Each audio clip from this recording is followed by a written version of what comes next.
Hello friends, it is officially time to review my third week of NaNoWriMo.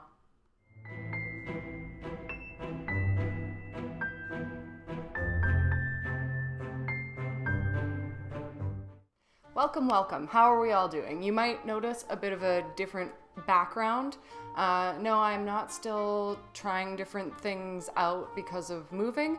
I'm currently looking after a cat who you can see like right there moving around. And she's very comfy on my desk, and that's usually where I set everything up because I've got like a window facing there and I get nice natural light. So instead, I'm using my ring light. I am accommodating the kitty because that is what we do at the Meowington Annex. So how are we all doing? We are officially past that midway point now and going right on to the end of NaNoWriMo. This month always goes by just really quickly for me, and in no time I know I'm just gonna be sitting here like, what? I'm waiting for November again? So I hope that all of you have been progressing with your writing and that the month is going well, not too fast, not too slow, not extremely stressful. I really hope you haven't run into too many obstacles. Did you get in a midway celebration? I actually got to host my full official event as an ML, which was for our halfway there event on the 15th, and I held it at this cute little Irish pub called McCarroll. And we had about 12 or 13 people in attendance, I think, which was great. I mean, I always go into these things expecting like not that big of a result, so it was really, really nice. We took up 2 tables in the back. The staff there were amazing. We had great food and drinks, and we had some prizes too. We gave out a couple Amazon cards and also a tote bag from a local store called Encore Books and Records. And of course, we did get some writing in, so 10 out of 10 would host again. I believe I mentioned my themed sprints last week. I was doing romance, so this week has been a horror theme. So that's been a lot of fun because horror is a genre that I really do love. I mean, I like romance too, but horror is very close to my heart.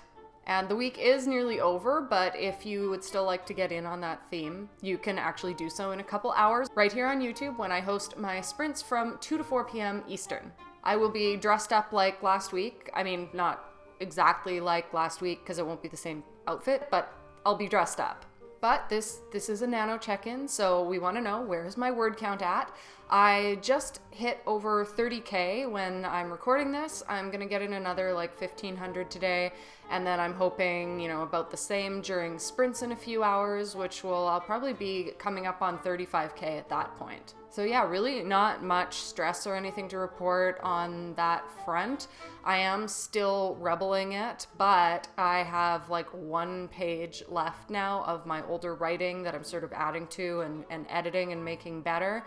And after that, it's on to completely blank pages. So the end of my month is gonna be a teeny bit more stressful and a bit slower, I think, which will be, it'll be interesting to see how that goes. So my video next week might be a little more frazzled. But what else for this video? Well, I thought it would be fun to share the reading that I mentioned last week. The one where I read for way too long. But I mean, I don't think it's like really too long for a solo YouTube video. The problem was that I was reading as a part of a group and I took up like way more time than I wanted to. The event that you're going to see the clip from was a NaNoWriMo focused reading featuring myself and 3 other local authors, Pei Vio, JF Dubois, and Don McSweeney. We were hosted by Argo Books and moderated by illustrator Francois Valencourt. As part of this session, we also had a really good Q&A, which is on my video from last week. If you have not yet watched that, I highly recommend going to do so. It will be really useful to you as a writer. But without further ado, the excerpts you'll hear from me today are from my latest novel, which actually happened to be a NaNoWriMo novel from 2020, and it is called A Time When Demons. This video is sponsored by Racon. Be prepared for the biggest writing challenge of the year with over 70 writing, researching, and planning templates to help you organize all aspects of your life and novel. Use code HOLLY15 at checkout to get 15% off your planner and help support this channel. Thank you. So I don't have just one section to read because I have a lot of spoilers throughout my book, and it's kind of hard to choose a longer segment. So I've gone with a few little snippets that kind of introduce you to a few of the characters, I think. So we'll see how it goes. The First one I've chosen is an introduction to my main character, Eris, and it sort of shows you a bit of her experience at art school and her interaction with one of her best friends. After a whirlwind week of forced social occasions, which Eris grew considerably more used to, relaxing start-of-year classes and 2 more sightings of the tall stranger, Friday had at last arrived and a gleeful tension was building in the school air, the promise of the weekend. James is having another thing at the dorm, but I think Shar and I just want to go dancing or something.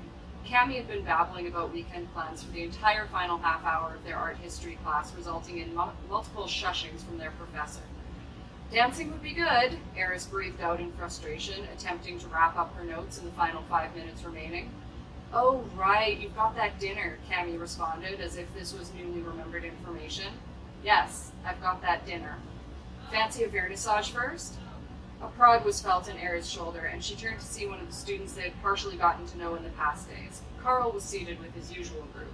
3 young men and 2 young women, each wearing at least one item they had clearly sewn, painted on, or both. They always moved about campus with canvases, rolls of newsprint, and tackle boxes covered in stickers, ranging from the PETA designs for children right up to more obscure anarcho-feminist symbols. There was not a single one that did not have at least one chunk of hair dyed and one extremity pierced. They truly wore their degree on their arm. The Duchess has a vernissage at Fritz. Figured you might not know. The who has a what in the where? Eris raised an eyebrow and quickly turning her head back to face front as the inevitable shh sounded from the front of the class right as a bell rang. The long-suffering professor made a motion with her hand, ushering the class out as they stampeded past her in cacophonous Friday ecstasy. Carl's clutch remained. Flipping a flock of seagulls' hair out of his eyes, he sighed. The Duchess is one of the best students here in her final year. She has already been selling to Seijin Gallery and has an agent in Milan. Vernissage is an art exhibition. If you know what's good for you, you'll keep your ear to the ground for them. Free food, free booze, and all the networking you need to move up in the arts world here. Cammy's eyes widened, and Eris knew even if she had not wanted to go, she would be going. Thing was, she had an inkling she may see her stranger there again, and maybe with a few glasses of Friday wine, she would at least be able to say hello. We're in, Eris answered before Cammy had a chance. So it's happening now? Pretty much. We're heading over now. Thanks for the tip, Cammy chimed in as she stood and put her coat on. It's nothing, Carl responded coolly, giving another flip of his hair and turning to leave. The others followed uniformly in his wake. They held it in for what must have been 5 minutes until the group was well out of sight, and then the laughter came. What have we gotten ourselves into? Eris questioned loudly between giggles. Fine fucking arts, baby, Cammy crowed, and they gathered their belongings en route to their first vernissage of the term. The vernissage, for all its hype, was not what Eris would deem impressive. Having been raised among ancient Wicca families attending dinners and rituals in crumbling historical mansions, her tastes and expectations for a truly impressive event were a bit loftier than those of your average student. She was not necessarily proud of it, however, it could not help but color her perceptions. Fritz looked like an old bank building, stone and marble on the outside, elegant. However, upon walking through the ornate door, they found newer walls and a general whitewashing with little to no architectural detailing. The major building of the Fine Arts faculty, they had not been inside previously due to an outsourcing of first-year student lockers to a fresh, modern space. The main floor, where the Duchess was displaying her work, featured 3 gallery spaces for shows and the admissions office.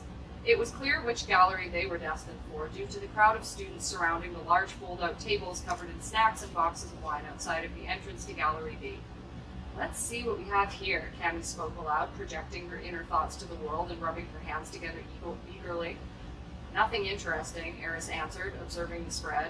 Cheese, crackers, fruit, an assortment of pepperoni and rolled-up lunch meats, some store-bought cookies, and a couple platters of sandwiches. One table served as bar, overseen by a student who was nodding off in her seat mid-nail file. What on earth are you talking about? Cammy exclaimed, piling food onto napkins, wrapping it up and stashing it in her bag, an action pretty much everyone else was taking as well. Oh, right, she continued, you're not a starving artist. Eris sighed uncomfortably, but chose not to answer. It was the truth, after all. She was not a starving artist. Leaving Cammy to her plunder, Eris walked over to the entryway of the actual vernissage. Making sure to stay within shouting range of her companion, she crossed her arms over her chest and leaned covertly on the wall, taking in the room. The Duchess's art was nothing new. She had made sculptures from hair, framed everyday objects as statement pieces, trying to express something or other about the mundanity of life while displaying the profound nature of it at the same time. Something like that. A couple of decent paintings peppered throughout. From what Eris knew of art school, this is exactly what she had expected. And then he was there. The tall stranger with those eyes, elegant stature and air of peace. A blurring buzzed through Era's brain as she stared at him, bringing her strange comfort, until he made eye contact and she quickly looked away, flushed red, rushing back to Cammy at the food table. "You look like you've seen a ghost. What's up?" Cammy spoke cheerfully, munching on a cookie bar and sipping her wine, free arms slung over her noticeably bulging school bag. Eris remained silent a moment before answering, looking back at the doorway as if the man would come running through it after her any second now. "I just saw someone. Remember when we were people watching the first day of class and I couldn't get a read on that guy? Happens to all of us, love. Don't worry about it," Cammy laughed. "No, it wasn't my imagination failing. There's something about him." "If you say so." Cammy was too lost in her food-induced joy to be of use at this moment. Allowing her friend to crunch away at the snacks, Eris let go of the stranger for the time being. He was just another weird fine arts student, like Carl or any of the others they had come across so far. The only feelings she was getting were her own weird ones about the start of school. She had never had a magical intuition, so could see no reason for one to pop up now. "So, want to check out this so-called art?" "Do I ever?" Cammy shoved the last of the snacks in her mouth, downed her wine, and tossed the accompanying napkin and plastic glass in the trash, brushing crumbs off her hands and top. "Shar and I are going to live off this shit for a week." Eris laughed absent-mindedly, eyes attached to the young man who was now exiting through the same door they had entered. Tearing her gaze away, she swore she could feel his eyes on the back of her neck as she led her friend into the Duchess's realm. He shifted back into the world outside, a preternatural force enveloped in the bright September sun. So, this next part is about something called the dreaming, which is a sort of nocturnal world that Wiccas can go into when they go to sleep and they have more control over it. It's like a dream world where mere mortals do not have any control over it, but they do. The lights go down, and it is not long before I re-emerge inside myself. It's the same every night, been the same since I was a child. I begin standing on solid ground in utter blackness, and then the images rise as I think them, some without me even being aware I am thinking of them. It is like the chicken and the egg. Which came first? I rarely know. Then a feeling like tearing at the seams, a silence as strong as a scream, and I am enveloped in a story, sometimes of my choosing if I can think hard enough, consciously enough, but generally I am pulled through like a fish at the end of a line, reeling in and out, flowing and splashing in dark waters. This is the dreaming, my birthright, and it scares the hell out of me. I've been told that it takes a lifetime to harness and an afterlife to understand. You would think the concept of conscious eternity would be comforting, but when that eternity is even more uncertain than the life you lead on the mortal plane, it's not so appealing. But it's not like we have much of a choice, any of us. Non-Wiccas are plummeted into the dreaming as well, they just have a lot of different words for it. Heaven, hell, they create what they think they deserve, and if they're clever enough, strong enough, after a time they could start to mold that reality as Wiccas do, but only within their own dreaming. For us, we can visit the worlds others have created as well as from our own in time. I feel now that is never a place I will reach, but I must remind myself that I am young, very young when facing the likes of eternity. I'm walking down the streets of the city, but they are desperately empty. Not even a breeze grazes them, nor a raindrop. I'm moving at a painfully slow pace, like my feet are encased in molasses. As I think it, a dark river rises from the pavement, stopping at my ankles and slowing me even more. I freeze and shut my eyes. This is my dream. My dreaming. The waters ebb and my pace picks up. That's right, you listen to me. I realize my feet are bare as I shake the last drops of water from them and a pair of docks grows over them in a cloud of black smoke. Now, where am I headed? Probably to Styx if I am in this part of town. It rises in front of me like a monolith, imposing, gritty, and demanding. Normally Styx comes across as a friend in my dreaming, a place that signifies home and family, strange as that may sound. But with parents like mine, you've got to find your real tribe elsewhere, and that is what I've done. Or rather, tried to do and now ruined terribly. Styx shudders in front of me, beckoning me inside, but I stand under a streetlight, frozen, confronted by its form. As if in answer to my conscious defiance, my subconscious flings the metal doors open with a great scraping boom, and a blinding red light pours out. I raise my hands over my face, shutting my eyes tightly, gritting teeth still frozen to the spot. When the red fades from behind my eyelids, I lower my arms and look at last upon the scene before me. Gowan stands in the doorway, nude, bathed in a soft red glow. A tempting image of eroticism I feel drawn towards. I take a step, hesitant. He holds out his hand. I freeze, staring. His hand extends unnaturally as his arm grows out towards me, rushing up to my face, my only point of focus, and I close my eyes again. Stop. Stop it. He's no threat to me. Stop it. The light behind my eyes flickers, and when I open them again, Gowan is shifting, changing his form, melting like the Wicked Witch of the West. This is not what I had wanted to happen, but so often this is what did happen in the dreaming. If you could not master your subconscious, it would master you every time. Shifting in a liquid static blur, Gowan is now the man from the bar. Clutching at his throat, he rasps, unintelligible at first, words eventually forming to a strange shout as he points at me. Eris! Eris! He is naming his killer. You're not dead, I yell back as he continues to shout. Stop it, I didn't kill you. You're not dead. You'll be fine and it'll all be over then, I scream, covering my ears. And then we are both standing on opposite edges of a river up high cliffside. He stops yelling, arms dropping to his side, stumbling pathetically and falling down into the water with a splash. He does not sink. With bated breath, I get to my knees, barefoot again, dressed in pajamas I wore as a child, hair in pigtails. Leaning over the cliff's edge, I watch his body, now posed, hands over chest like a corpse in a coffin, eyes shut peacefully, floating downstream. Peering further to see what awaits him there, I see the wide-open mouth, feline. Bodkin's face is towering at the base of the river like the Cave of Wonders, eyes glowing white, carved from moving stone. The man's body continues floating until it disappears inside the towering mouth, and then the river turns red, and I awake.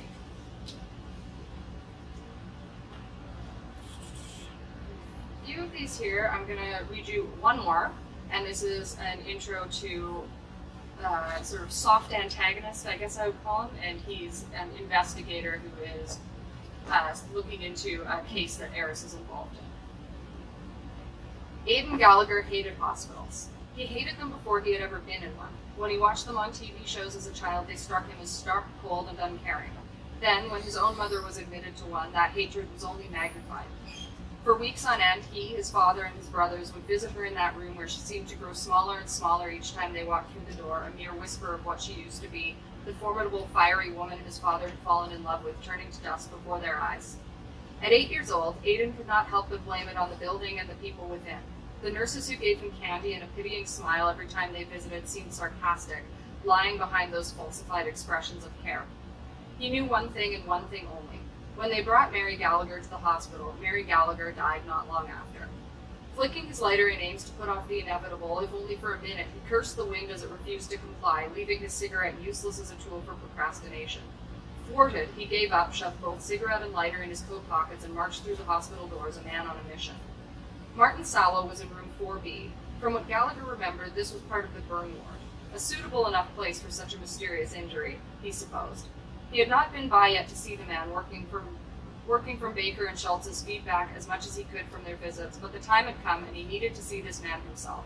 From what he had been told, he wouldn't get a word out of him, but maybe, just maybe, he'd have luck where his co-workers had not. After all, the throat healed quickly, didn't it? He thought on how quickly a sore in his mouth healed, as opposed to one on his arm, but what did he know? He wasn't a doctor. The hospital was exactly as he expected, clean, beige, with a mixture of low and extremely bright lighting. Halls and rooms and counter that hadn't been updated since the 80s. He swore it had not changed since his mother had been brought there. Maybe a fresh coat of paint here and there, but somehow they had managed to match the previous color exactly. Hospitals were like this, always were in this town, a portal to the past. The elevator had quilted fabric hanging on its walls, making the small space seem even smaller. It was something he took note of every time he entered this building, but had no idea why it was in place. Yet there it was on each visit, the mocking cloth hanging heavy, suffocating him in silence. At last, the shaking box ground to a halt, and a strained ding sounded as doors groaned open. It would be just his luck if he died in a hospital elevator. Hustling out of the enclosed space, he looked right and then left. Left it was.